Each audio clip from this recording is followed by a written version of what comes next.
Motivation. I'm motivated. But what do you do when motivation is not enough? You rely on your work ethic. You rely on your discipline. That's my mentality. Now let's get it. To the stage, please welcome Julian Peters.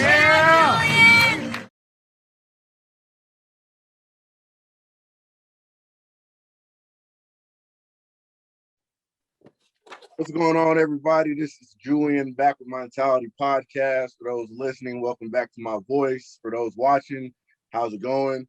Today we got IFBB Pro men's physique competitor Micah Thomas Jr. How's it going, man? What's up, brother? About time. I know, right? Hey, I'm telling you this right now, Ryan gonna enjoy the hell out of this. I hope he's been pressuring us to do it, so we might as well make it a good one, man. We got a lot of pressure on us. Facts. So, first of all, I know you've already been married a while, but congratulations on the vacation and getting married. Appreciate it. How was that? It was good. Man, I told you, well, I think I let you know that I was intending on doing this Houston show, so trying to get to a good place prior to getting out there so I could enjoy myself and then come back, hit the ground, running full speed ahead. So it was dope, to be able to just let go for a little bit. Like I said, get to that place where you're not worried about anything, break away from work and then, celebrate with family and friends. I couldn't ask for anything else, so it was great, man. I appreciate it. Yeah, most def. So before we get into like the actual talk and competing and all of that, let's talk about your background, because like you are a very accomplished individual. Somewhat. So yeah. So let's go. I mean, we can start back from high school, wherever you want to go, just what your background was before bodybuilding got started. Okay. Yeah, I mean, originally from Kansas City, Missouri. Your hometown right now, right? At least I'm in. Yeah. So yeah, went to Hickman Mills High School. Played football, basketball, golf, varsity and all, starting sophomore year. Graduated top 10 of my class, all conference, all district honors, and all sports, right? 2005, came down to Houston, well, actually Prairie View to go to school. Graduated with my mechanical engineering degree in 2007, magna cum laude. And then I got my MBA from PV in 2011. So it's been a journey, Yeah. Then started working with Lockheed Martin, fresh out of college. That's 2008. In 2011, moved over to General Electric, which is now Baker Hughes. And so I've been there I just hit 10 years this January. So I'm getting up. What exactly do you do? Like, I hear engineer, but like I don't. When somebody tells me that, I'm just like, oh, okay. I don't know what. Yeah. So specifically, I work with oil field equipment offshore. It's subsea wellhead and premium connections, but I mean, essentially, it's all about mostly like structural analysis, stress analysis, design, all that good stuff. It's tough to go into depth, about it, but I mean, that's kind of the foundation of it, Okay. So, I know people talk about, not applying the things that they learn in school directly, with their job. Now, for me, everything I learned in school is being most things, right? Most things are, directly applicable. So if there was no ME degree, there would be no, me and, Right. engineering. So, but no, I mean, it's cool, man. I enjoy it. Like, you already know, like, the science aspects, all that stuff, and bodybuilding. I mean, this is kind of the bridge, Yeah. so I enjoy it, Yeah, you actually. So that was going to be my next question, but before that, golf. Yep. First of all, we don't see a lot of black men playing golf. Right. You went to college and played golf, right? Yeah, the Prairie View. Yep. The Prairie View. So what got you into golf? My dad. So, I mean, my dad got me into everything, right? I mean, shoot, yeah, everything. I'm an engineer because of my dad, right? He's a mechanical engineer as well. But I think I started playing golf around like 5 or 6, and this is before Tiger, Mhm. And like my dad, my uncle, some cousins, older cousins, like all of them played. And I would just tag along, and just kind of, grew an affinity for the game. And just took it from there. Like I said, played all three, played basketball, football and golf in high school. Wasn't really sure what I wanted to play, ended up hurting my knee my freshman year in college, and, hurt knee. You're not playing basketball, you're not playing football, at least, during the rehab process. So, next best thing, was golf. So I ended up walking on at a JUCO. And yeah, just from there, that was it. So That's what's up. So what do you think you learned from the game of golf and applying it to, work, bodybuilding, everything? Patience, patience, man. Like, you never truly appreciate like just the mental aspect of the game, until, like, especially now not playing it. Now I appreciate it a lot more. You know what I mean? Like, you play football and basketball. So, you can direct any anger, and emotion directly towards the game, and it can make it effective. I mean, there are some things that you just can't, like, you can't let emotion get the best of you. But if you get angry, you can direct that towards your opponent. And that's a weapon, where in golf, it's a weapon against you. That's, and so that was one of the things that I struggled with, and it's beyond athleticism. It's mostly just skill, and so, I mean, that's kind of what bodybuilding is, right? It's more of a skill, skillful process, and, whether it be the dieting approach, training approach, and then posing, as well. And then the patience is you not gaining 30 pounds of muscle in a year. You gotta, I mean, it's a 10-year process, you know what I'm saying? So, I mean, I learned a lot about myself, and then just kind of my flaws when it came to, because you could talk to anybody that I played with, like, talent wise, skill wise, effort, all that was there. It was just kind of overcoming, those individual demons that you have. And like I said, playing those other sports probably didn't help, because, like I said, I get mad, football, that was it. Football, I'm starting the game, like, how pissed off can you be to not let your emotion, get the best of you, but get to a point where it's like, I'm knocking everybody out, and that's just the mentality that you have. But you can't have the mentality in golf, and you can't have that mentality. I mean, that mentality don't do you any good in bodybuilding, so. Right. It actually makes sense that you say that, because the most impressive thing about you, in my opinion, is your ability to stay on process, to stay on discipline at all times, which does take patience. Yeah. So, like, I know even for me, like right now, I'm ready to be shredded tomorrow. Yeah. And so, like, these weeks and weeks of building up is annoying as hell. Yep. So I understand being able to maintain that focus in golf, being that I had a lot of people growing up that were like, you need to play golf, probably for the same reason.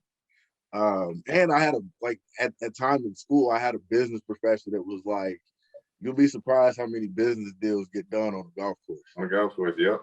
He was like, I encourage everybody at least. Most of them aren't good. Yeah, most of them aren't good. But I mean, it's a conversation starter. Right. Everybody relax, so it's definitely it definitely bridges the gap. A lot of discussions. Just networking happens on the golf course. When I first started working at GE, that was kind of my claim to fame. I was playing in basketball tournaments and I was playing in golf tournaments, and I was just the ringer for golf tournaments. We go out there and place, first or second, basically off of my score. Right.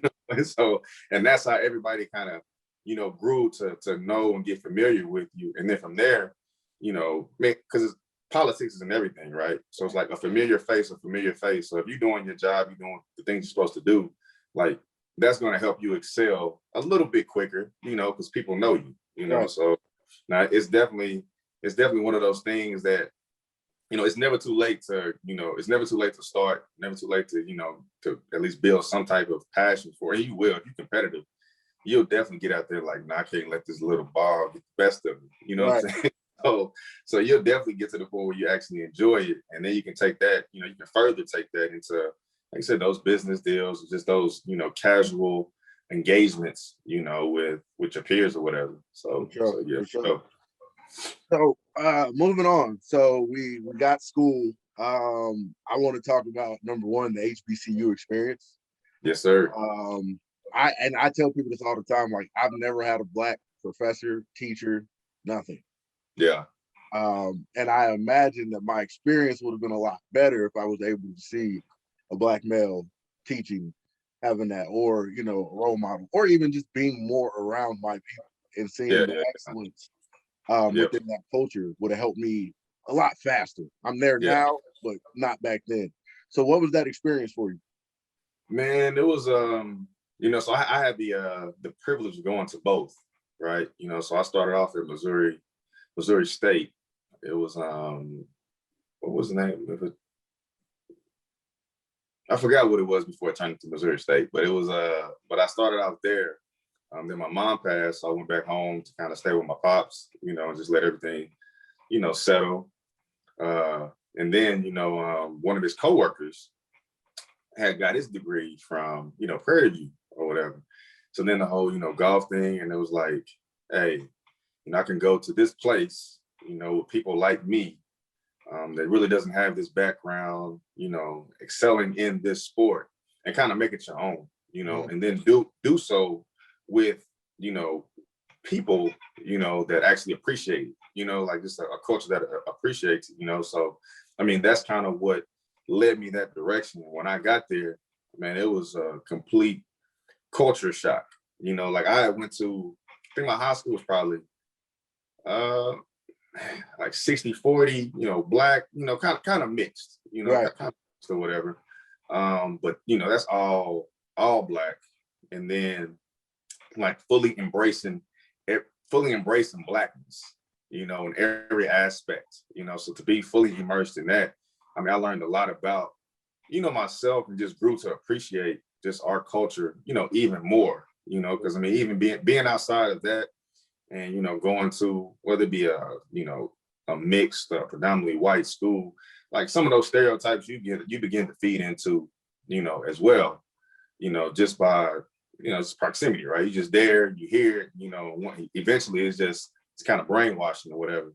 But to go down there and now you engaging with them, you know, to the point where you're, you know, my first interview, man, you know, whether right or wrong, went in with a mohawk and earrings. And I'm like, hey, at the end of the day, you're gonna hire me for what I know, not for what I look like, you know. And I attribute, you know, that thought process, you know, to going to HBCU.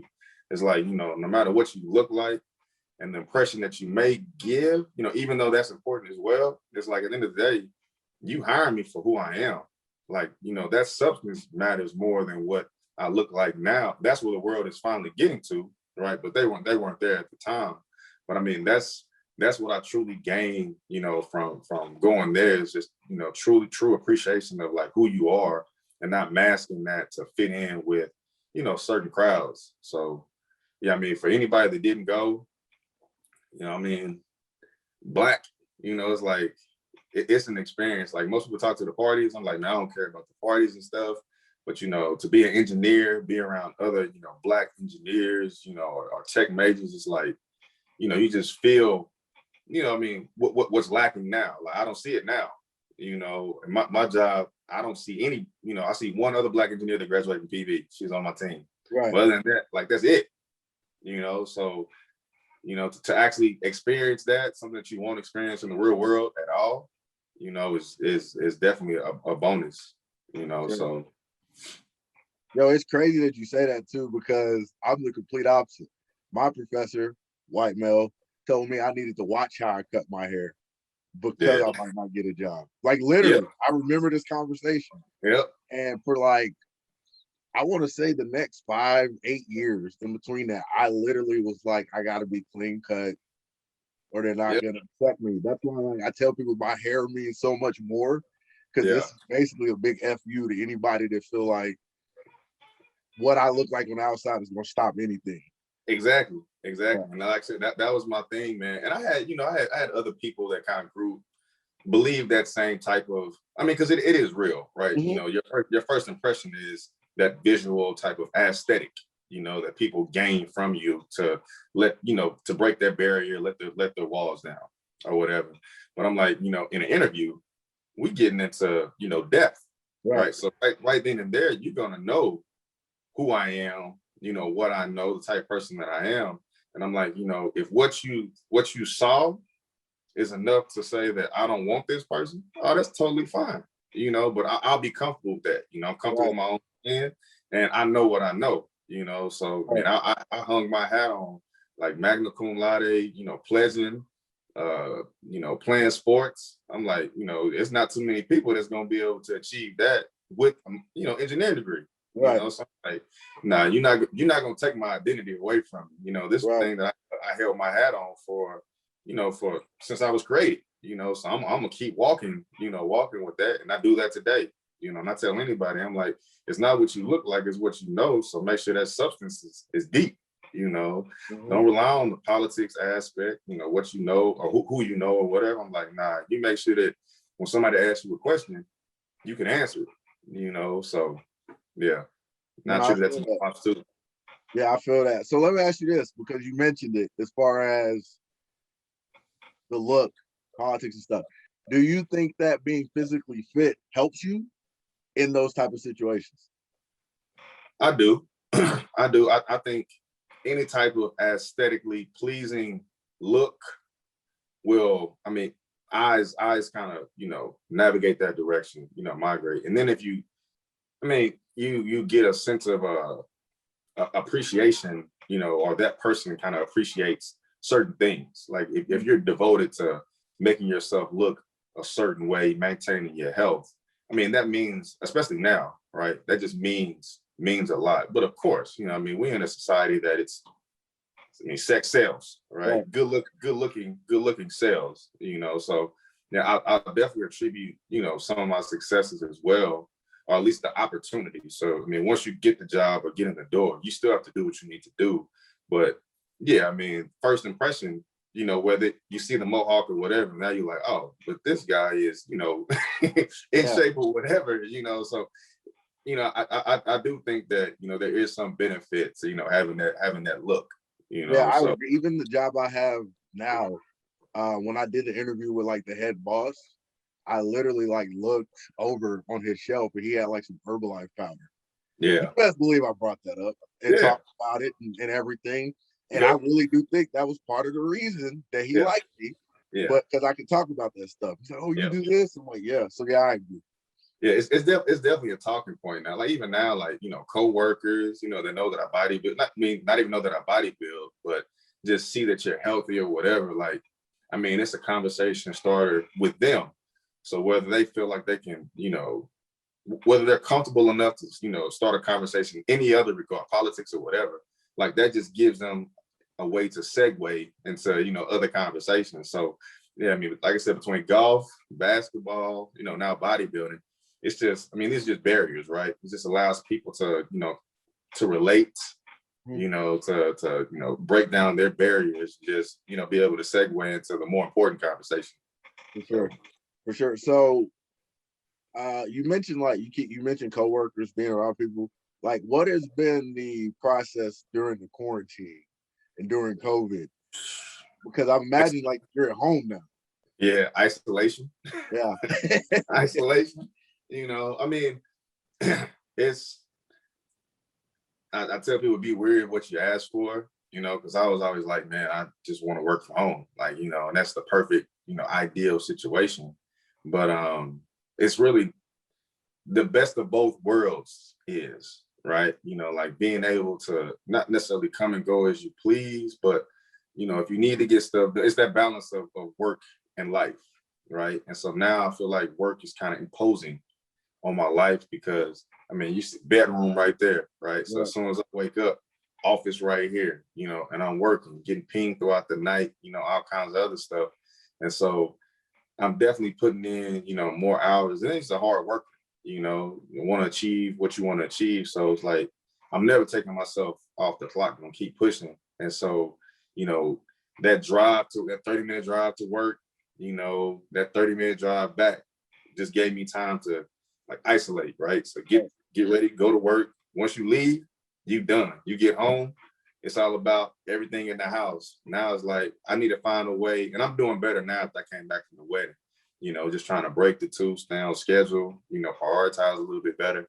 But yeah, man, it was just that time management aspect, and then getting others to respect your time as well. It's just been a challenge. Yeah, for sure. So would you say that you're what, 4 weeks out right now from the Houston Pro? 3? Nah, it's next week. Oh, it's next week? My bad. Yeah. So you did say peak week too. Yeah. So you are next week, you are getting ready to do a show. You've been prepping through this whole situation. With you working from home, has it been easier or tougher? Well, I prep is never easy. No. But I will say, the fact that, I can go downstairs and cook my food like on the spot. In the morning, I can wake up, do my cardio at 6:30, come upstairs, work, like no commute or whatever. Lunchtime, if I need to finish up some cardio, go do my cardio, So, being centralized kind of from home does make the process, a little bit easier.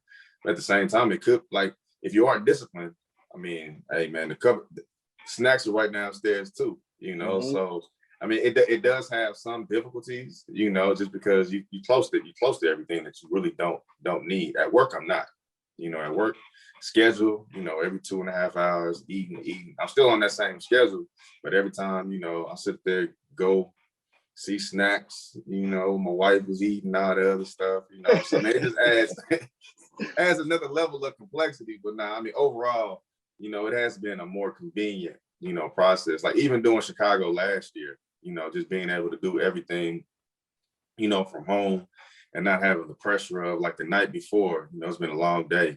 I got to cook all my meals and prep everything. It's like, nah, let me just thaw out this fish, cook some stuff in the morning and just, kind of go as I go. So, it has its benefits and its cons, but I think right now for me, definitely more cons. More pros. Well, for me, the con is what you mentioned, convenience. It's very convenient when you're like, I can work from home. I ain't got to be on my computer till 8. So I'll wake up at like 6 to do cardio, but like not leave the house till like 6:40. Yeah. Because I'm like, I got time. I can chill. Like I'm going to relax a little bit. And the next thing you know, I'm like, damn, it's 7 o'clock. I'm supposed to do an hour. Like there's no way I'm gonna be able to get back home in time. So that's where I would say I struggled the most. And being able to make meals and stuff, that's awesome. Yeah. You don't eat chicken, but like fresh chicken is amazing compared to that heated up bullshit that I was eating. And man, tilapia is the same way, man. Yeah, So it's the same thing. So I got the air fryer down there, and like I said, just being able to just pop it in there for 20 minutes. Yeah. You good. That's nothing. Right. So pause a meeting, put it on mute, go down there, throw some seasoning on it, and be done with it. So it's definitely a convenience. And if you're big on taste, if you're big on preparation, it definitely helps. So no doubt. Would you say, because I know, and obviously we're going to talk about training because that's one of the things I think you're amazing in, but like, are you a meticulous, like detailed, I got to do this at this time, I got to do this at this time, every day type of competitor, or? I wouldn't say time, but more so activity, right? So, I have a schedule, like every day I put together a schedule and it's task oriented, right? So it's a task list. It's like, as long as I get it done, I'm good. Mm-hmm. And so, I have baseline kind of times that I, but that can change. Like, it's tough to stay within an hour window for anything, especially when you're working. And I got work meetings throughout the day. So it's like, I know during this window, I'll have this amount of time to get some stuff done. So let's get that stuff done, So it's not necessarily a time thing, but definitely routine. Like, right. I'm definitely routine. Wake up, meditate, listen to something that's, for me, that's just, from a personal aspect, that promotes growth, then get on the treadmill, do 30, 45 minutes of cardio, come back, review the day, get the day started. And then my first meetings are like 8:30. So, eat breakfast, my little breakfast stack of vitamins or whatever, and then get everything kick-started, and then just tackle the day from there. Gym is 4:35. You know, sometimes I push it, but it's like as long as I get there, you know, that kind of seals the day, and then you start the process over again. So it was like, you know, as long as I got a schedule, not time, not like I said, not necessarily time based or time oriented, but just tasks, and I can just check box each day. Yeah, I'm good. So. Kind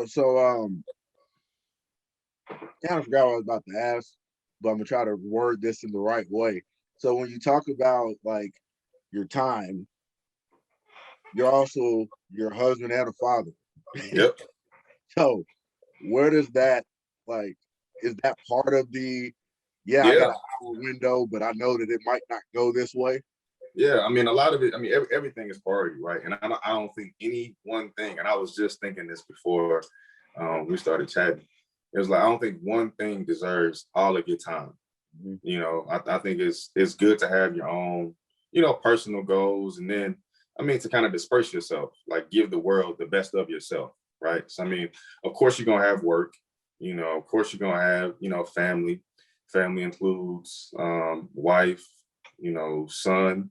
You're going to have your personal goals, like, you know, passing, you know, certifications and, you know, hobbies, you know, golf, bodybuilding, whatever else. And so it's up to you to kind of, you know, based on your value stream or whatever, kind of, you know, prioritize that, you know, accordingly. And that's how you disperse, you know, your time, you know. So, I mean, it's not necessarily that you're giving things residual time, you're giving everything enough time, you know, you're making sure that you touch on each point, but you start with those things that are most important. Like for me, you know, God, family, you know, somewhere in there, you know, giving back, you know, work, you know, me, like all that stuff. And that's how my days, weeks, and years are kind of orchestrated. You know, it's like as long as I have that in order and that priority based in order, you know, I'm good. Change as needed. Yeah, you said you meditate.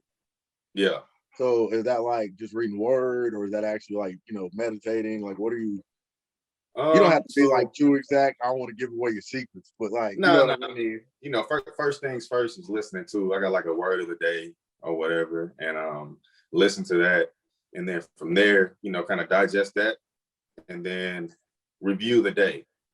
Right. So review the day. One thing I'm big on is stoicism, and that's just one of the things that they preach. You know, so review the day. You know, for those things, tackle the toughest things first. You know, kind of review those things that will be tough, you know, that you may be met with some type of, you know, impeding force or, you know, whatever else, and how you would, you know, get around that type of stuff. And that way, you know, the day is surprising, right? I mean, the day, it'll never go as planned, you know, but you can prepare for anything that, you know, that changes within a day. And so, I mean, that's really it. So I just map out my day, envision me getting through the day. That's workouts, like everything, you know, and then start that process all over again. At the end of the day, I reflect, right? Go back and say, what did I get done? You know, how efficient was I? You know, all these other things. And then next day, you know, build on that. And so, I mean, it's a continuous process of growth and improvement, you know, which is, I mean, that's life, right? Everything you do. Yeah, for sure. I actually just started, my wife introduced it to me, but the whole like meditating process, I'm so high strung, man. ADHD, I got all that. So like, I not need easy. No, yeah, it's not easy though. And I feel like it'll help me, not just bodybuilding, because that's not everything. It'll help me as far as being a better person, better husband. Because I just need to calm down. Like I know that too. So I'm starting to try to figure out some things to do, and she's into it. She done start talking to me about chakras and all this other stuff, and energy flow and all that. I'm like, yo, I'm not. You ain't gonna catch me in the room like doing this. I'm not there yet. Yeah. But I'm like, I'll look into it, and it makes sense. Like some of it does make sense. So that's cool. But like, next conversation is training. Yeah. So normally I'll share a screen for the people that's watching, like go through an Instagram. Care if I do that? No, I don't care. Lift this mic up a little bit. Let's call out the way.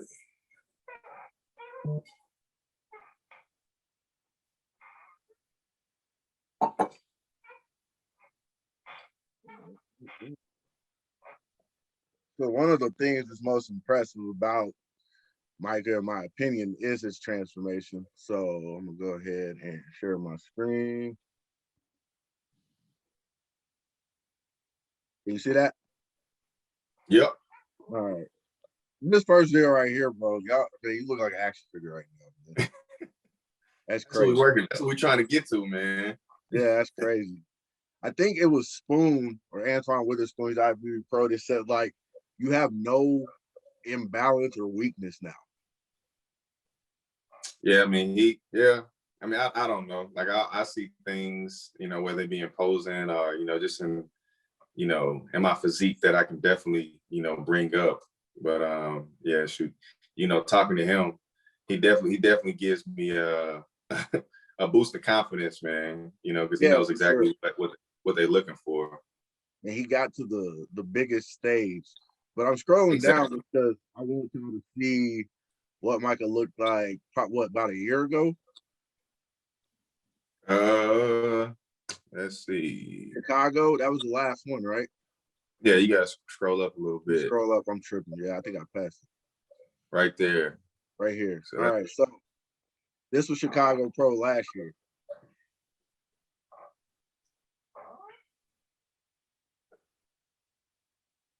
I still think this was a great package and a good look. I thought so too. I thought so too. I mean, like I said, I could have been a little bit tighter, and then posing, I can always improve on posing and stuff. Right. And I think that would help. And then I don't know, man, when I get under the lights, I don't know if it's, my natural complexion mixed with the tan, but I think like some of the details are a little bit hidden. Right. And so it's just finding that perfect blend, and I'm learning something each time. One of the things I hated last year was only being able to get on stage one time, so it really wasn't much to build off on until this show, so, I mean, as long as I get better this show, I'm not really concerned. I mean, of course you want to place well, but I'm like, hey, as long as I'm better than I was in Chicago, man, there's really no place but up to go. So this is what I'm showing y'all right now is literally when was this? 5 weeks ago? Yep. So this is, guys, this is through like a whole off season. This is through prepping for a show, the whole nine. The improvement to me is what's like super crazy. That you're able to improve the way you are at such a fast rate. And I would attest that to you being like crazy disciplined, which we'll talk about, but also your training is just exact. I tell people all the time, I'll stop right there so y'all can see that. But I tell people all the time, I'm like, it gotta be because he an engineer. Like, ain't no way calculations and everything. So when we talk about training, I really want to, discuss your thought process, how you approach it. Yep. Because I think a lot of people, basically what I tell people is like, all I'm trying to do is remove surface level fandom, which is like the people who see Mike on stage and they're like, man, I want to be that. It's like, do you? Because like, this is what it takes to be Micah Thomas on stage. Like, are you really prepared to go through all these aspects, the detail, the whole nine? So yeah, talk about training and how you approach it and what got you, into training like that. Man, I think, my thing is, it's all about efficiency, right? All about efficiency, and then being the most effective. And I think a lot of that is attributed to being an engineer as well. I mean, that's how we design systems, right? The most efficient, most effective systems with least amount of error, and so that's how I design, my training, so everything is about taking the muscle through its full range of motion to completely exhaust, all muscle fibers. And then, if you know anything about, hypertrophy, building muscle, it's correlated to like, strength gains within a certain region, right? And then progressive overload, progressive, volume. And so, everything is structured around, one, finding those exercises, which typically you only need 2 or 3 exercises, right? So that'll take you through a full range of motion. And then from there, understanding, your capacity, for work, And it's like, when I first started, man, I was doing like back days. I was seeing everything once a week. Yeah. Right. Which I was going crazy. I was going to ask you about that, but like, go ahead and talk about it, because I was seeing everything once a week. That is crazy. Right. So I was doing back once a week, and I was doing like, man, I was in there for like 2 hours, if not more, doing like, 6, 7 exercises for just back, and then, you start thinking about it, researching a little bit, and it's like some of these exercises are identical. They do the same thing. And then, is this junk volume? Like, am I really pushing myself, and stressing the muscle, to the capacity for growth? Like, inducing some type of stress that is causing my body to adapt, to grow. And the answer was no. Like, there's no way you doing 30 sets. You know what I'm saying? And you pushing everything near failure. Because by the end, you're not lifting no weight. Right. You know what I'm saying? And so, just researching through that, listening to, like just different, coaches and whatever on YouTube, just the research aspect, and then just digging into the science of like hypertrophy and muscle growth, making it make sense. Like, everything for me goes back to science. Like you can give me some bro science and say that, this worked for me or whatever, but you got to tell me why. Because if I understand why and it aligns with, these principles, I can get behind it 100%, because these are the things that work for most people, but if you're saying something that works just for you, I can't really get with that, so, I mean, let's back to the program, that's kind of how everything is just centered, it's like, progressive overload, like each week, ensuring that, I stay within a certain rep range. Within that rep range, I'm getting stronger. One rep increase per week, weight increase per week for some exercises. And, whenever I'm not doing that, then I have to reassess, like, okay, is it fatigue? Am I not recovering or whatever? And then you find that balance of how hard you can push yourself, as it relates to how fast and how quickly you want to progress. Like I said, I mean, if I'm in there doing 20 sets of deadlifts, I'm shot for the week. You know what I'm saying? I'm shot for the week. All you really need is 2 or 3 sets of deadlift at your, like, where you working. Right. You're working. That's all you really need if you're working that hard. And I mean, I think a lot of people just aren't working as hard as they think they are. Like, I know you work hard. You're one of the few people I'm like, in between sets, I mean, you mess around and stuff, but you're recovering. And you can tell when somebody's worked hard because they are truly recovering in between sets. It takes them like a minute to 2 minutes to recover in between sets. You know what I'm saying? Like, that's when you're really, really working hard, and you don't see that out of people. Like, it's a lot of BSing or whatever else. So I'm like, I challenge people. It's like, cut your volume down, half that volume, second hit, each muscle group twice per week. And, within that scope, like, push yourself, do 2 or 3 sets at, whatever the weight is that'll keep you within this volume, and like, just push yourself to true, like, failure, see what failure looks like. And then from there, you can gauge like what you need, in order to progress, in terms of, like I said, increasing volume or just the recovery that you need. So I mean, I try to keep everything just that simple. It's just a fundamental approach. Well, I'm actually glad you say that. So I'm giving flowers, because you and then a guy I work with weightlifting wise, Marcus Wade, are the ones who made me start realizing that whole like 20 set, 30 set BS like all the time is ridiculous. Crazy. And you're not, like you said, I wasn't working. Yeah. I was doing a lot of stuff that might have looked good to the average eye. Yeah. It was great for a video or a picture, but like that extra stuff just wasn't there. And I'm even still learning. Like I think I texted you yesterday, like, yo, what does this look like? What do you think? Like, cut this. You're still doing the same movement here. And I'm like, oh, okay, gotcha. And I spent time, like you said, I'm on YouTube all day. If I can't be watching Jeff Nippert or watching John Meadows or watching these guys that like continue to learn, which I don't think a lot Hypertrophy coach. Yeah, Hypertrophy coach is a good one. Yeah. So and a lot of people don't do that. So I think one of the things that I admire when you said that is like you did research, because it does take homework to be able to be official. Yeah. It takes a lot of homework. That being said, the freaking bro split that you just talked about, science-based, is the dumbest thing you can do for muscle growth. Yep. And I'm well, like, I won't say dumbest. I will say the dumbest thing that you can do is work a muscle to the point of where it can't recover, right? So you won't even grow. Right. Like I still grew from the bro split. Same. But it's like how much more can you grow?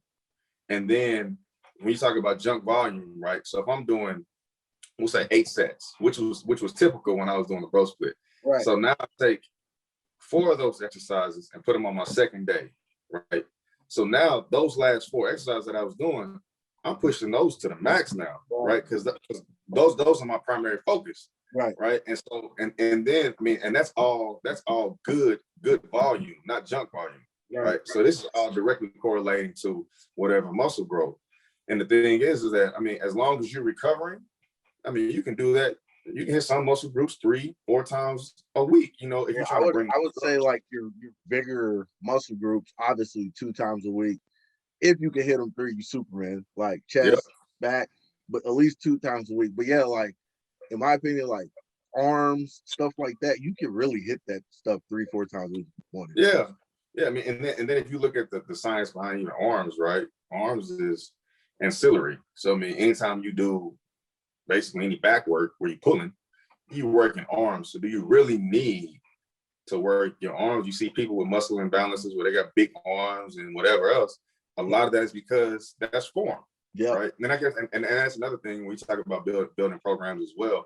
I mean, you know, form is big for me. Like we talk about that, you know, I'm like, you know, at the end of the day, it is about the way that you lift, but it's about how you lift it as well. So of course you want to progress with every lift, but you want to make sure whatever muscle you're targeting is doing the work.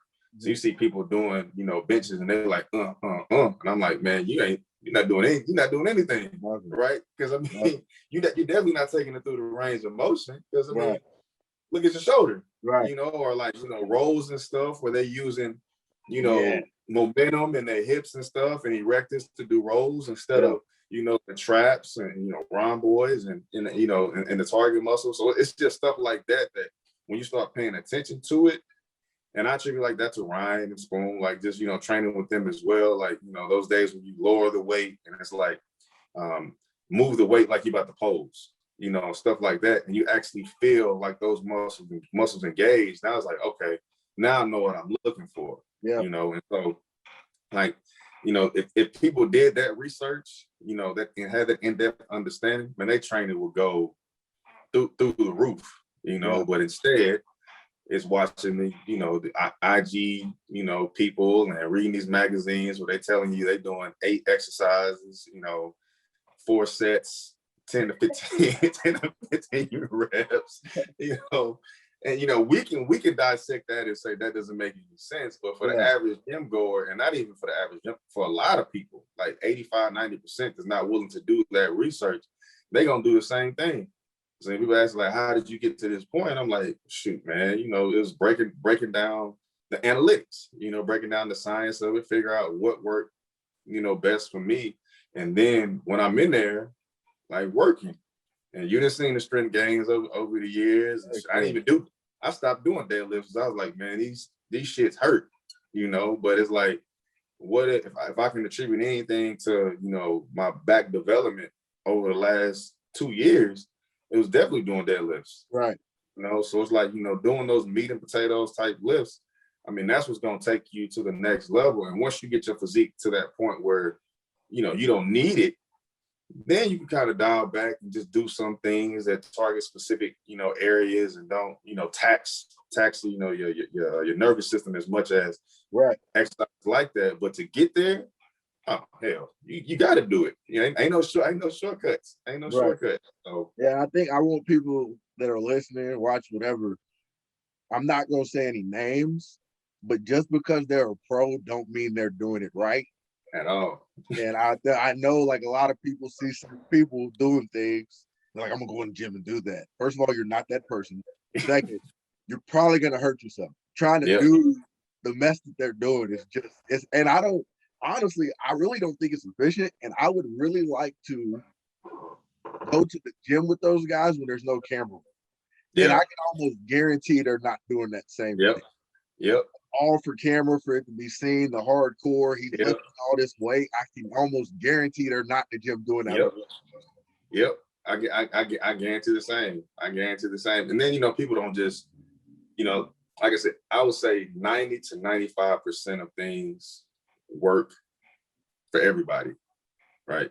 Then you have those, it's a 5%, you know, population in there, maybe less than that, where those things still work, but then they can get away with doing like some other things, you know, and those still having, you know, some positive impact on efforts. Because you look at diet, right? There's some people that can eat whatever they want to eat and they still going to lose weight, you know, and if they were on a strict diet, they may be even better, but they can do just enough or whatever, you know. So that's like the limited, you know, few that I'm talking about, where it's like, oh, they'll still grow off just basic fundamentals and foundations, but somewhere in their, you know, genetics or whatever, you know, they have an ability, you know, to use these things and focus on, you know, they can train in this 50 rep range or whatever, and they good and they'll grow. But for the average person, it's just not gonna happen. Right. You know, you need to align your goals with, you know, the scientific approach to gaining muscle or gaining strength, you know, whatever else. So, I mean, you do have your anomalies, but I mean, they're anomalies for a reason, right? Like you can't really factor those in. So in statistics, we typically ignore anomalies, right? And we go with, you know, the base population. So, you know, people, and I mean, and that's what's popular or cool on like IG or whatever. Like they like the anomaly stuff. Yeah, you I was getting like anomalies, or social media has a lot of anomalies to seem normal. Yeah. And they're just like not at all. Like some of the dudes that you see doing the weight that they're doing is not. But I would even say for you and me, we compete in men's physique, right? Yep. Strength wise, you can kind of consider us anomalies. Yeah. Oh yeah. Because we don't lift like even. I was talking to somebody the other day, and I'm like, yeah, I think I'm gonna like calm it down a little bit, not lift as heavy, you know, chill out. And I'm still doing like dumbbell presses on incline for like 130. That was chilled out for me. That wasn't stress. And somebody's like, "Are you serious?" I'm like, "Yeah." Like, and I realized, okay, I'm a little bit stronger than a normal person. Yeah. So even like people watching you, I like the fact that you talk about, you know, the properly lifting, working sets, and not just like, hey, I'm about to hit 4 or 5 for one just because I felt like it. Yeah. That's pointless. I mean, it's not pointless. It's not pointless, but in terms of the goal, like if the goal is building muscle, you're not maxing out. You know, you're maxing out your performance, you know, within a select rep range, you know, 5 to 20 reps, 5 to 30 reps, but you're not maxing out. You're not doing 1 rep maxes a lot. You know, like I got a strength phase where I'm still operating in that 5, you know, rep range, but it's like 5 to 10. Like it goes down, you know, 5 to 8 or whatever. And this is really focused on gaining strength, like for a short term, to kind of, you know, desensitize myself to volume. But I'm still gaining muscle. Yeah. I'm still gaining muscle, and as soon as that block of training is over, I'm right back into like the higher volume, you know, 6 to 20, you know, 625, you know, style of training. So yeah, I mean, I've done it. We both done it. You know, put 4 or 5 on there to see if we get it, and at the end, you like, man, I probably didn't have to do that. You know, it didn't make it. I literally hurt myself like 3 months ago doing that crap. It doesn't make any sense. But like you said, I mean, we're anomalies just within, you know, this division, and that a lot of people just aren't as strong and across the board. Right. Like not just the one lift, like, you know, squats, deadlifts, you know, bench, like it's across the board. It's not a lot of people that are that strong. But I mean, but we can attribute that to, I mean, just the work that we've done as well, you know, and a lot of that is going to allow us to put on, you know, a different type of muscle than other people, as well. And we know what true failure feels like. Like when you maxing out, you know what true failure feels like. And so, I mean, that failure is no different than when you at 8 reps and you're like, I can't get another one, or this is the last one I can get. Right. People don't know that feeling. Right. So they sit there, I use reps in reserve. And I mean, I typically stay around like 1 or 2. But I know what failure feels like. Right. So I can gauge that. I may say there's a 5% error sometimes, but that's not enough for it to matter. Right. And I'm still staying close enough to failure to where I'm still promoting, and signaling, enough muscle growth. So, I mean, I don't know, man. It's just a science. It's a science in it that, I mean, it's growing. It's growing. And I think it's more, like I said, John Meadows, Jeff Nippert, hypertrophy coach, who's Rough Diesel's coach. It's a couple people out there that do understand it, and it's growing, and they're gaining popularity or whatever. And I'm hoping that it'll never be. I mean, it's easier to digest now. It'll never just be like spoon fed, but hopefully people will start adhering to these types of training methods. And they'll see, like, there's a benefit in actually knowing what you're doing, right. and knowing why you're doing it. Right. So what's crazy to me, like, you talk about science, but in my opinion, people hear science without looking into it and don't realize science makes it more simple. Like, when you apply science to this, I feel like it's more simple. Yeah. I'm not like, sure. Oh, I need to figure out, like, if I'm gonna, like, even like I do push pull leg now. The bro split was so hard to put together because it's like I can do chest on this day, but I shouldn't do shoulders before chest, and I can't really do shoulders after chest because I've already hit them from chest day.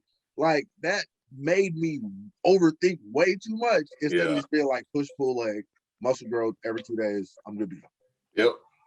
It definitely keeps it simple. I mean, and like I said, or just having a goal in general, and understanding that goal and how to achieve that goal, life, is what makes it simple. Right. As long as you know what you're doing, why you're doing it, and how that aligns with whatever goal that you want to achieve, planning from there is easy, right? Because now you're looking at exercises, you're looking at activities, you're looking at things. I was hooping when I first started bodybuilding. Right, I was still playing basketball. I was still playing like 3 or 4 little semi-pro leagues. You still can't guard me. We gonna see. We're gonna see. It's gonna be a while, maybe 50, but we gonna see.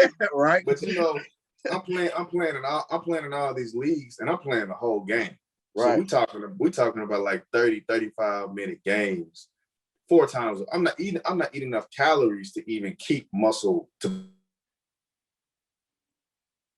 big muscle, and sometimes as well, right? So it's like, how does this activity align with my ultimate goal? I'm trying to gain muscle, gain weight. I can't hoop anymore. Mm-hmm. So from 2017, I stopped hooping. Right. And so people like, how'd you gain? I'm like, everything I did. I mean, diet wise, no days off from diet. It's no less than 5 meals per day. Average of 6 or whatever. Training, I got 6 blocks of training per year, right. Consistently and consistent progress, throughout the year, so I'm like, that's what it takes. And evaluating that, I saw when you were talking to Ryan, you was like, you can ask me what I did on this day, how many reps, where I worked out, I have all that. Right. I have all that for the reason of, for reference, is like, okay, well, shoot, last year or last week, last month, I did this. Here I am struggling with that. Something is wrong. Like, I'm not recovering. I need to take this out, get something else, my form, like something. And then I know exactly what to work on and how to work on it. But if you just out there just throwing darts in the dark, you're not gonna know where to focus and what to focus on. Right. And I would say, man, like, I think your focus and what you're doing is just it's opening you to be successful in the sport. Because, like, you remind me, I don't know if you watched the documentary on Dorian Yates, but he was the exact same way. Rich Gaspari was the exact same way. Could tell you the science behind it, what they did, how they did it, and you just see a difference in the way that they evolved and progressed. Now, granted, like Rich was small, so he couldn't beat Lee Haney, but he was still second in the world at like 1. Like you know what I mean?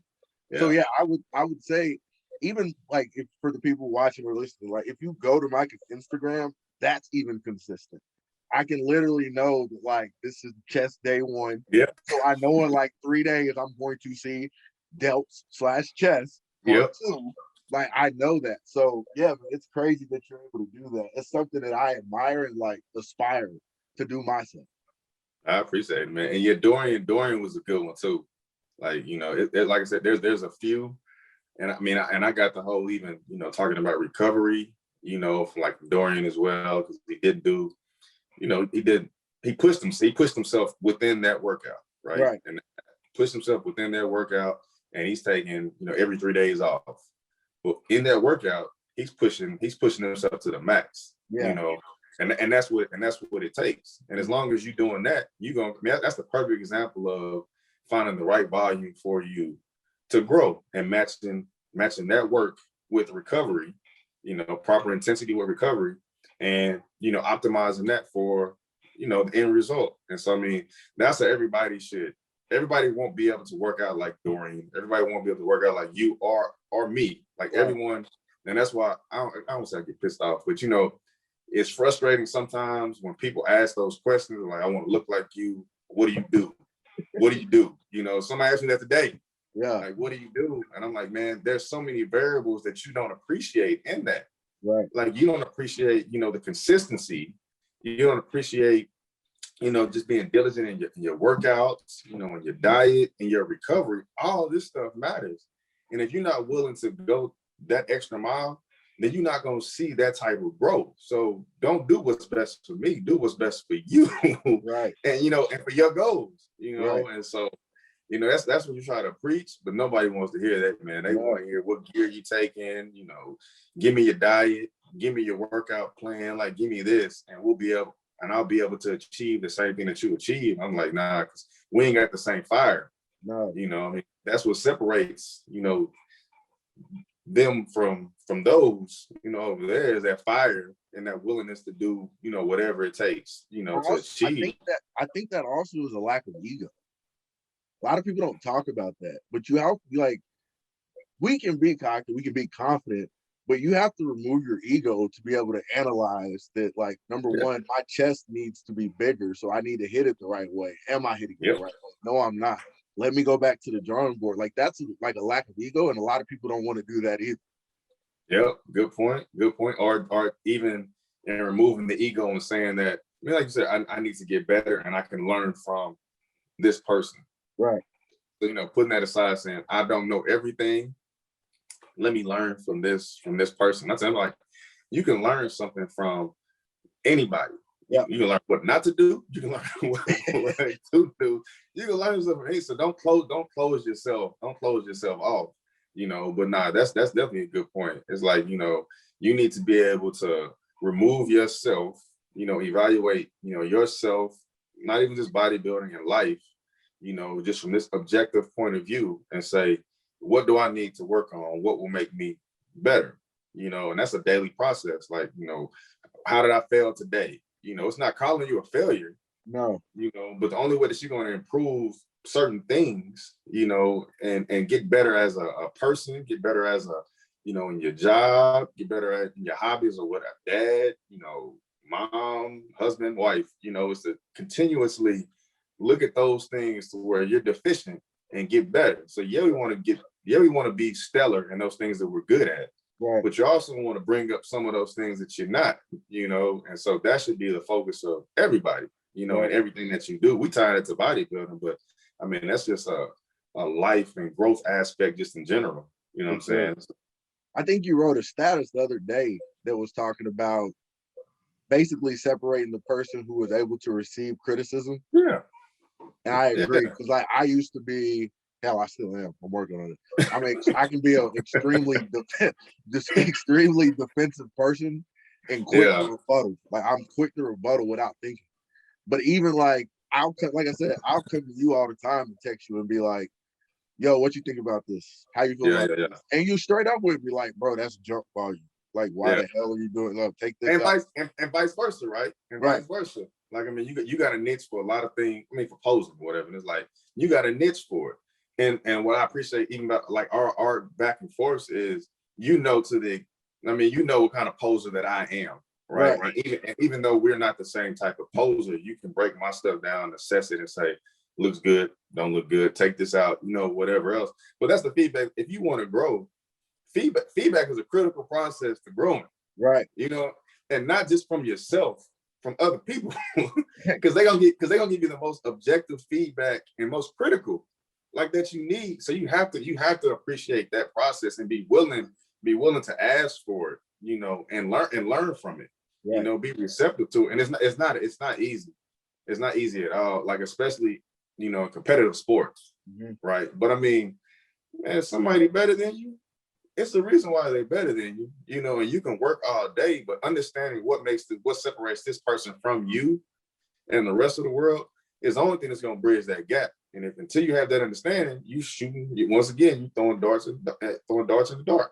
Bro, it's crazy you said that, because when you said that, the first person that came to my mind is the king of our sport, Ronnie Coleman. Yep. Literally went to flex to Kevin LeBron. It was like, what do you do? What are y'all doing? Took all that. It was like, take this shot. Take this shot, right? Yeah. You know what I'm saying? Took all that and then became the king of the sport, bro. Like, it's that simple. It's that simple. Like, you can look at Dorian. Like, Dorian isolated himself. Put him a plan together that worked for him. That was totally different than what anybody else did. Right. No one can question that man's work. Right. And you can look at any Mr. Olympia, and he had whether it be Jay, whether it be Phil, like, people that had those types of range, Lee, whether it be those people that had those types of range. I mean, it's a reason that they were there. Right. And they gained something from, somebody, and they took that and took off with it.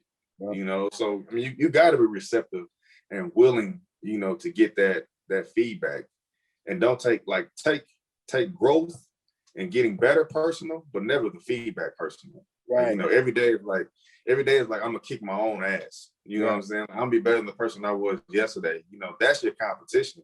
In this sport where it's so much subjectivity anyway, how can you complain about anything? Right.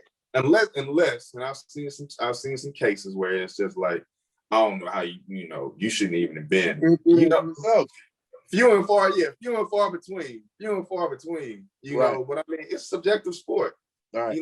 You do what you can do, you control what you can control, but at the end of the day, you're trying to get better. Like, that's it. And you gotta take some type of, delight, and appeasement just from that. Like, oh, every time I get on stage, I'm getting better. Every year I'm adding 5 pounds of muscle, which isn't easy. 10 pounds of muscle was my max or whatever. I'm like, these are hell of achievements. Right. And so can't no judge tell you that you didn't do no work. Right. Only you can tell yourself that. So you got to take some type of, accountability and enjoyment, and just, your own progress, so. And that ties back into what you said at the beginning with patience too, because if you're focusing on those things and you're growing, you're adding the muscle, you still got to realize there's still a circuit and there's still other athletes. So you got to work your way into that process too, while having these accomplishments. I would almost say your way of thinking is more healthy when you're a competitor, because there's some dudes that get on stage and they just jump right in and they're good, but then you got other guys that, like, even Andre Ferguson had to, like, I know it's surprising people, but if you look at his history of competing, he worked his way up. Raymond.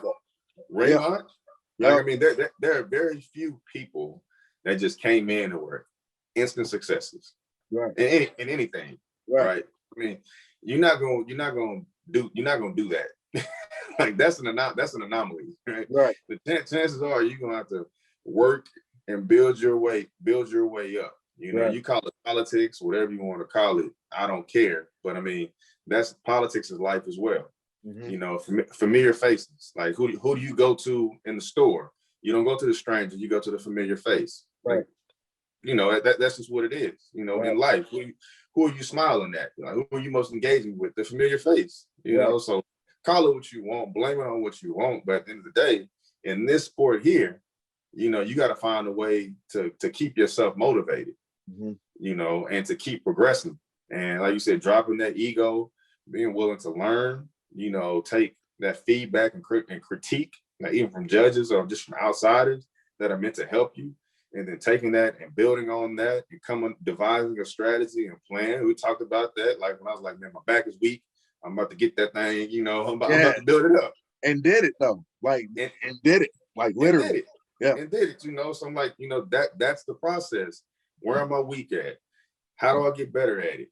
Develop a plan to get better at it, put in the work, reassess. And it's a continuous cycle. And that is a cycle of life. Even though we're tying it to bodybuilding, that's a cycle of life. Being if you want to achieve anything, you know, be great at anything, that's just the cycle that you got to go about. For sure. So we're like moving, because we're still in the same same category, same, you know, path, but your diet, because I know you're strict on it, but you diet a little bit different than the natural humans. And I think people need to hear it, because first of all, there's no, I don't know the phrase, no right way to string it. What is it? String a cat, whatever they say. I don't know. There's some type of saying I hear a bunch of people say. I don't know. There's not one way to do something. How about that, y'all? All right, to skin a cat. There's not one way to skin That's a what cat, I'm talking about. Not one way to skin a cat. So, so everybody's dieting is different, but you are a pescatarian. Yep. Which means you don't eat any meat, like as far as chicken, beef, none of that. Pork, none of that. Pork, none of that. So what is a typical like diet day for you in that? First, I'll ask what made you transition to that in the first place. And then second, like how is that as far as being a bodybuilder and having to go through that? So I first transitioned in 2008. I'd already I've been really prepping my food and eating lean since 2008. At that time, you know, I was still eating chicken, like lean cuts of, you know, beef or whatever. And I went on like a cleanse. It was like a week-long cleanse, maybe not even that long. And I ended up losing a lot more weight than I wanted to. And they said, you know, at the end of the cleanse, you know, bring back those foods that are easily digestible, right? And so, you know, I started off with, you know, tilapia, you know, really just tilapia, tuna, whatever.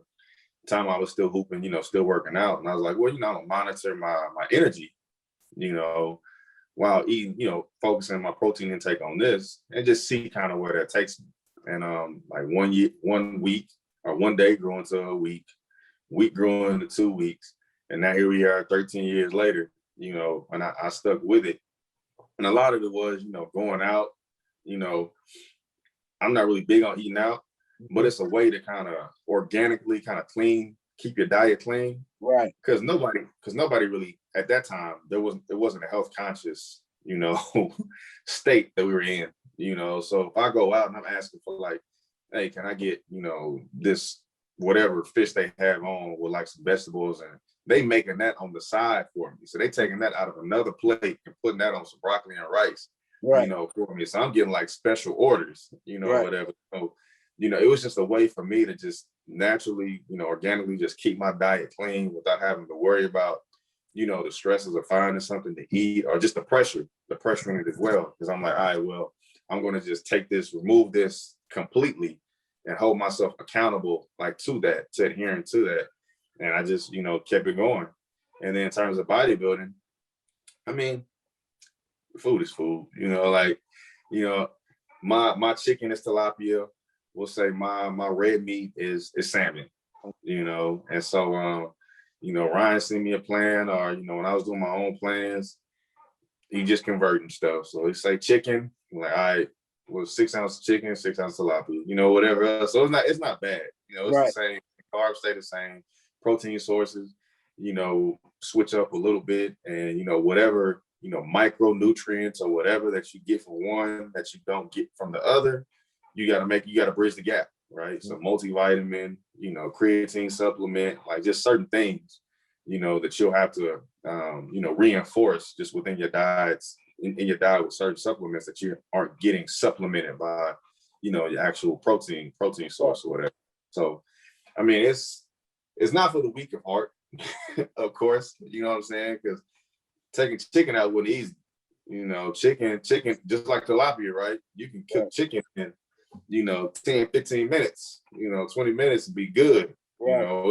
It's lean, and they always got chicken. Every place always has chicken. So just knocking that out, was a bit challenging, but once I got there, it's nothing now.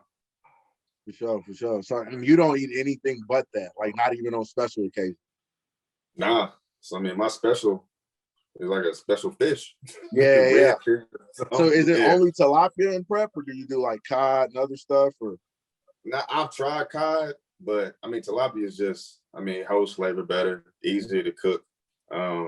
Every now and then, we got salmon on there, eat salmon or whatever, but for the most part, it's tilapia, man. orange rough. So I haven't really had orange roughy that I can remember. Orange Off roughy is season, my favorite. yeah, off season, salmon, shrimp, tilapia. I'll experiment a little bit more with other fish or seafood sources. Right. But within the season or within prep, I stick to tilapia just because easy to cook. I know exactly what I'm getting. I ain't gotta, prepare it a certain way, throw it in the air fryer and be done with it. Right. For sure. Simple. That's interesting. So what are the future plans, man? In terms of what? Competing. Competing? Well, of course, you got Houston, a week out from Houston. Then I'm gonna do city limits. Maybe one other one, in between there or like immediately after. I don't know yet. And it's really just to kind of assess myself, so of course, compare those stage shots, feedback, from Ryan, from you, from, people that care, it's going to give you that objective, feedback. And just depending on what momentum I'll keep going, throughout the course of the year. But, if I need to work on some stuff, I'm gonna work on some stuff. Like I said, it's a priority of mine, but it's not a top priority, so bodybuilding gets in where it fits in, after, God, family, and work, Right. So right now I got time for it, but I can't prep for a whole year, Right. So, God willing, get an Olympia qualification, because that is the goal, I'll definitely be prepping, for the O, but I'm not the one that compete, every month, so that's Right. my life isn't structured like that, so do what I can in the time that I have it, that I can devote, and that's all. So yeah. What about like business wise or any endeavors you got coming that you're thinking about? Should be training people by now. God no.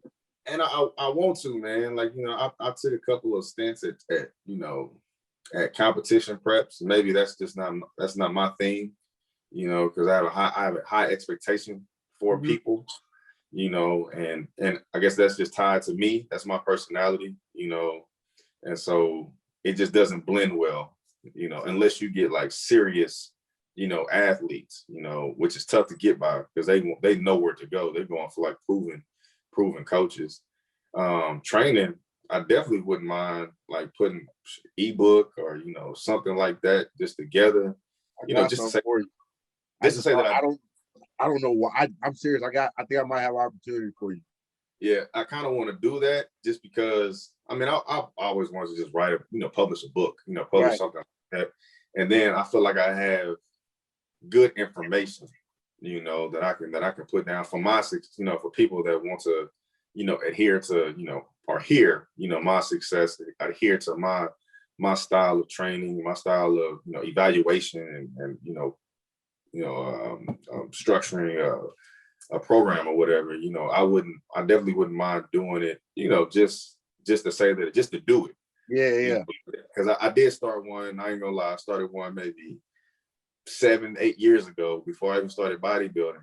Just because even then, like, I had made a transformation. Right. And, and people were asking, so I was like, it's something that people are interested in. Wasn't even gonna charge. I was just gonna put it out there, like, hey, diet wise, this is what I did. Training wise, this is what I did. But I'm far more knowledgeable now. So I'm like, the content, I wish I would have just compiled some notes instead of working out, instead of just workouts, because that's all it is, right? It's just a diary of everything that you've done. I wish I would have done that, because this process would be a little bit easier, not as intimidating, but I wouldn't mind doing that, What I'm talking about, so you seen some of the photos I posted in like black background? Yeah. So that's for an app. This guy at our gym is starting an app called StratFit app. Basically, it's going to be like a big database of like workouts, workout programs. He's more into like Olympic lifting and all that. Yeah. But he has asked me, I don't know why I didn't think of you. He's asked me a couple of times if I knew anybody that will write a program for the app. And I guess the way it works is if somebody goes in and like selects your program, you'll get like a piece of whatever they pay for that program. Oh, that's dope. Yeah. So I might, after we get done with this, I might like try to connect y'all so you can just talk to him a little bit. But that might be a good way just to even test it out. Yeah, for sure. Like I said, I definitely, I look at, everybody like Wendia, Sadiq. Wendia's was terrible. I bought. Yeah, but that's they just put something out there. Yeah. Right? And Wendia's some aspects of it was, what was pretty good. Yeah, it was just that I felt like he was just basically copying what Hani said and putting it in the book. Yeah. And then they don't tell you how to progress. No. So that's my thing. It's like, don't give someone a workout. You got to tell them how to progress, how to evaluate, their progression and what changes they may need to make. So if you're not putting that in the book, then you just giving them some shit, really. Look out and some pictures. That's it. Like just go do this, and that's now you're doing the same thing every day. And it's like, nah. Tell them how to. You can lead them. You can teach them how to fish, or how the saying goes. Teach them how to fish so they can fend for themselves. And so that's kind of my thing. I'm like, I want to teach people so they can go out there and build their own stuff and know exactly what to look for and put in a program and how to change whatever and evaluate it so they can say, okay, this is why I'm progressing, this is why I'm not, and look at other people's plans and say, no, that's some junk, So that's my goal. That's my goal with that, man. And I'm gonna get it done. You motivate me, man, because you said you wanted to do this and you just started doing it. So I'm like, and the clothes too. I've been meaning to cop something, man, but I'm like, you took a dream and a goal and just did it, So and I'm still growing with it too. Like I don't like even the clothes. That's just starter. That's not like I told Ryan this. I'm like, my goal is to like compete with dark sport. I want that's my goal. And my shipping time is gonna be way better when that time comes. But like that's it. Yeah, you'll get there though. But I'm saying just like, because you get intimidated by the what if. And not on the positive side, right? You get intimidated by the negative what if or whatever. And the fact that you was just like, you do a podcast like every day. You know what I'm saying? Like, that's a lot of work. And then, it's just a lot of effort and a lot to be known that you just like, what? I'm gonna get it as it come along. And so that's why to me it's like this inspiration of just the way that you moving about it and then doing it the right way. You know, like still learning, but like I'm not gonna pause this. Like I'm gonna keep doing it because this is what I said I'm gonna do. So it's easy when you're passionate about something, man. Like when you find something that you like, and like I enjoy this, so it's easy. Other stuff, and again, that goes back to the ADHD thing. I love this, so I'm focused on it, and so I can get the best out of it. Yeah, like something else, I'm just like, and I don't put all my focus into it. So it's actually taught me, if you can learn how to channel that energy to everything you do, your success rate will be way higher. Yep. I'll go. Yep. For sure. That's mine too. I mean, I channel it for everything. It's just that, like for that's something that, the ebook or whatever, it's the training guide or whatever, something that start but you don't finish. And like so many things that I want to do or so many things that I'm doing, it's like those little, quote unquote, little things, you just don't put the time and effort that you could, and I'm not gonna say I don't have enough time. It's just not enough of a priority to put up there, right now. So it's like, I'm going to get there. And if it takes a week, I mean, not a week, if it takes a month or 2 or 3 of just, instead of, getting on IG, don't get on that much, certain things, you got to cut those out to add an additional hour to your day, then do that, and then you'll get that stuff done. So everybody got an hour they can ask their day. So it's just going through. Yeah. You know what I'm saying? Yeah. It's like simple stuff. And I'm not even on IG. Click on it, click off, whatever. But between, IG, YouTube I use for educational purposes. But it's just like little stupid stuff that you may do, or just, just insignificant things that you may do. It's like you cut those out. You got an hour, of a day that you could devote to doing something else. Same people that when they be like, I don't have time to meal prep. I'm like, but you watch Power. Yeah.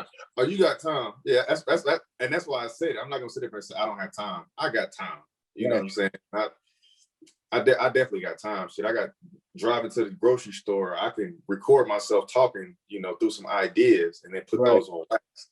So you got time and ways to accomplish it. It's just, is that your agenda?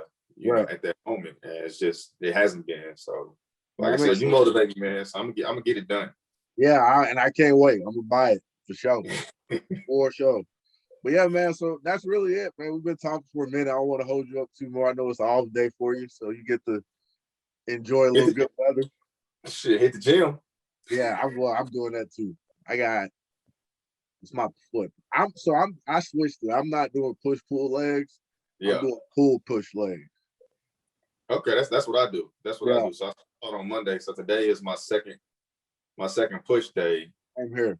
And I'm not doing. So my last leg day was 2 days ago. Oh yeah, that's right. You cut that out because about to get on days. So I started my deload on legs. Was that Wednesday?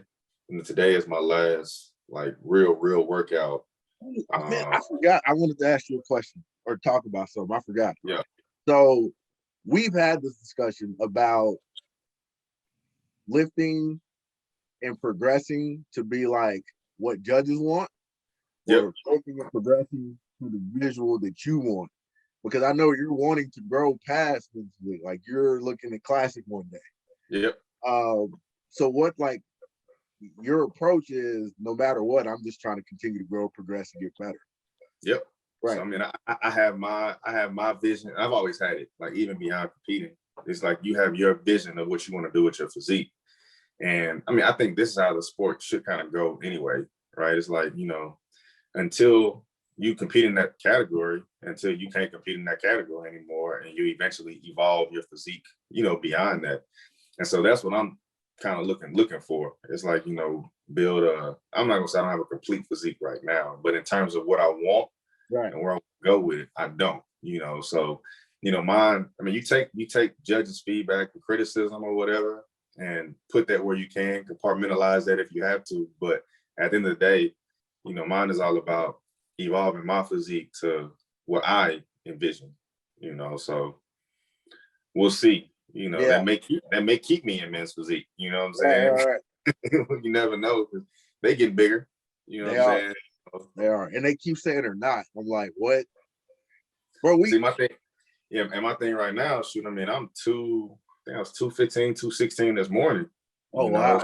Yeah, and so it's that's like significantly bigger.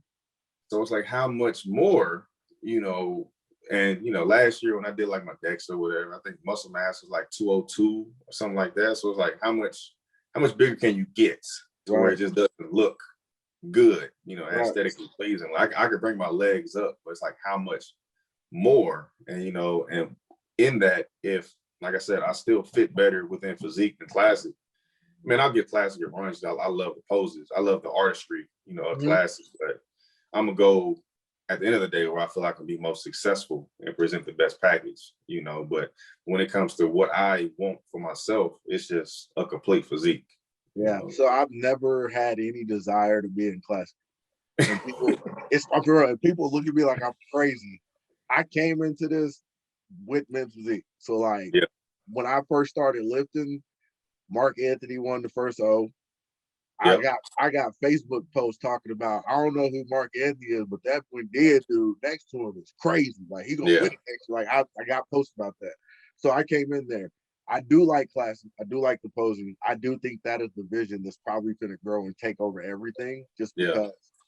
But I'm more worried about the weight requirement to get there. I just know I'm a thicker guy.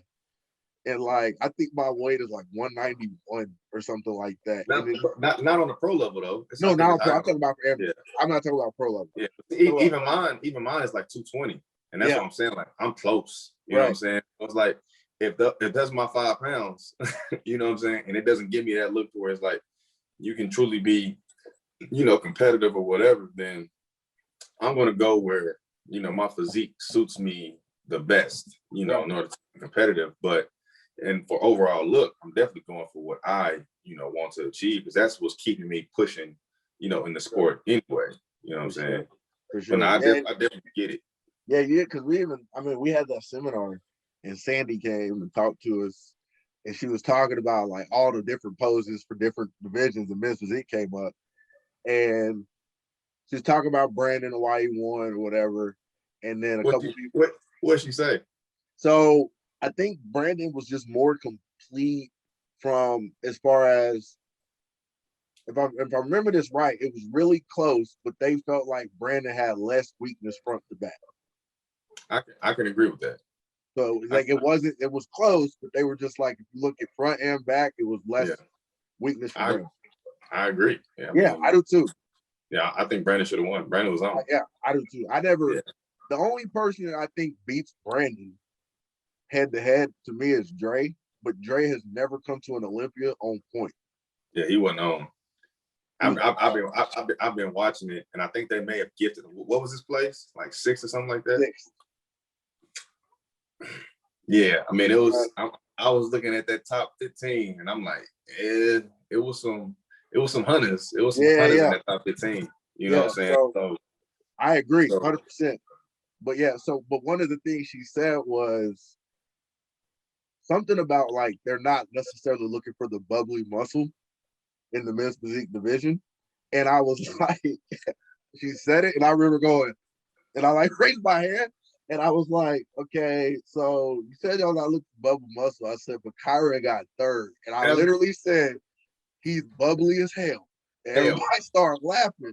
And she was like, yeah, but he got 3rd. And I'm like, he's been at the O for like 2 years. He's got in 3rd. Like, so like you said, if you're lifting towards what the judges want, I told somebody this the other day at the gym, because she met a person, oh, he's a judge. And I'm like, yo, like, you do realize it's like 6, 7 other people on that board, right? Like, what he says is not the end all be all. Not it, yeah. Stop thinking that. So when she said that, I even thought, well, there's no point in trying to like lift to what the judges want. The feedback is good, but I lost the show in a 3-week span. I won an overall, came back to the next show and got 3rd because the head judge told me drop like 8 or 10 pounds and you'll be fine.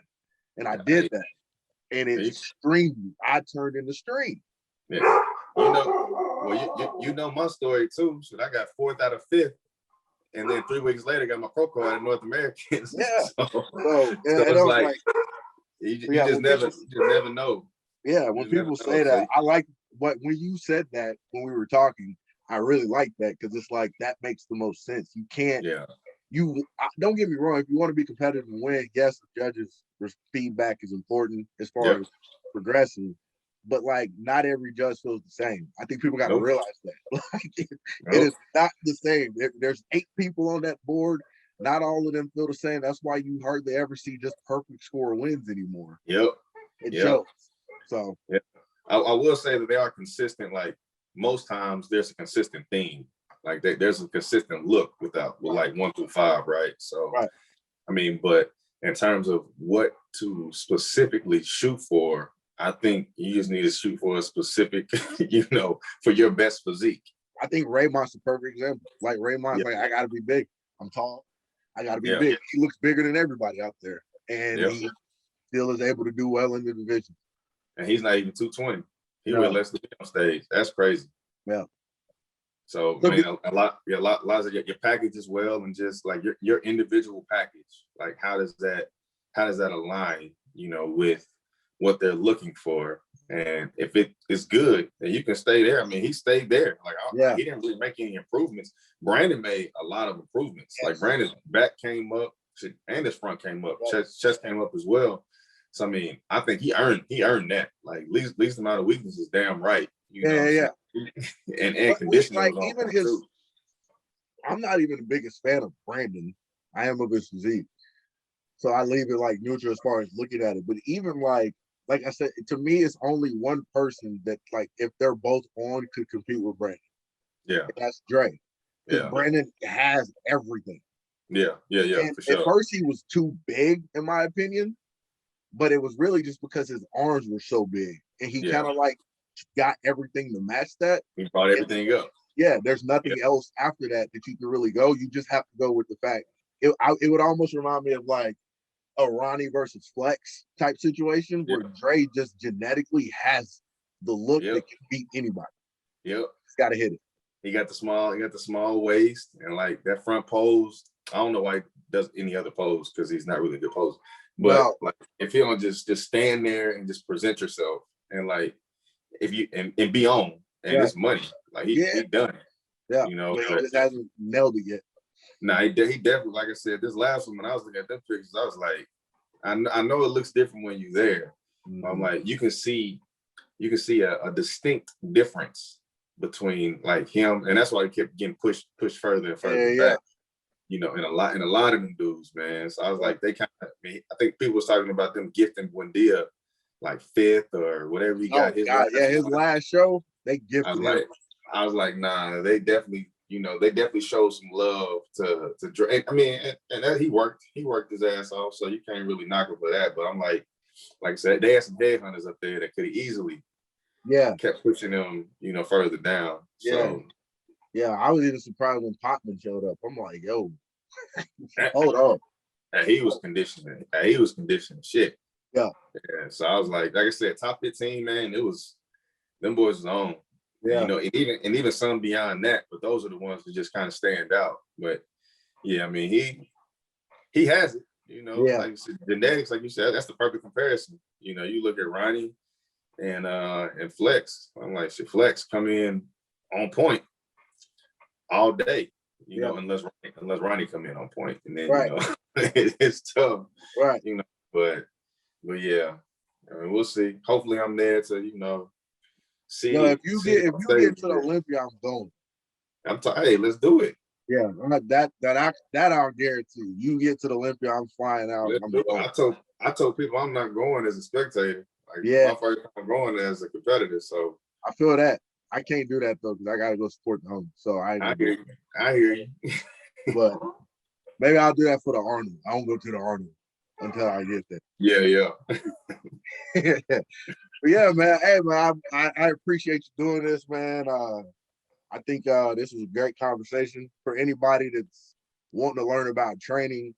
They definitely need to listen to this and that approach. But I'll also put all of Micah's like Instagram and stuff in the description. I recommend y'all follow because you can learn a lot. I'll still reference some stuff when I'm thinking about stuff that he's done or put up there, and it's very informative. But it's simple information. You just got to be able to keep it on track. But you got anything else, man? No, I don't, man. I appreciate you for having me, man. Glad it's about 2 or 3 weeks late, you know, or past due. You know, but that's it. Glad we finally got a chance to sit down. You know, maybe we can, you know, follow the end of, you know, close out the next show. You know, come back and touch base on some things. I don't know. No, I would like that. Like after, even if it's a couple shows down, but after that, talk about competition, how that was going. That'd be dope. Yeah, but I will say, like you, man, just as a friend, you know, definitely proud of you, man, for doing this and, you know, establishing this platform and just moving the way that you're moving. So I appreciate it. Keep up the good work, brother. And like I said again, appreciate you for having me. Hopefully, you know, those who can gain something, you know, will gain something from the conversation, from the dialogue. And if, you know, they need something else, you want to discuss, you know, anything further, just shoot me a friend request, a message or whatever, and shoot. You know, I'm open as long as you're not crazy. Yeah.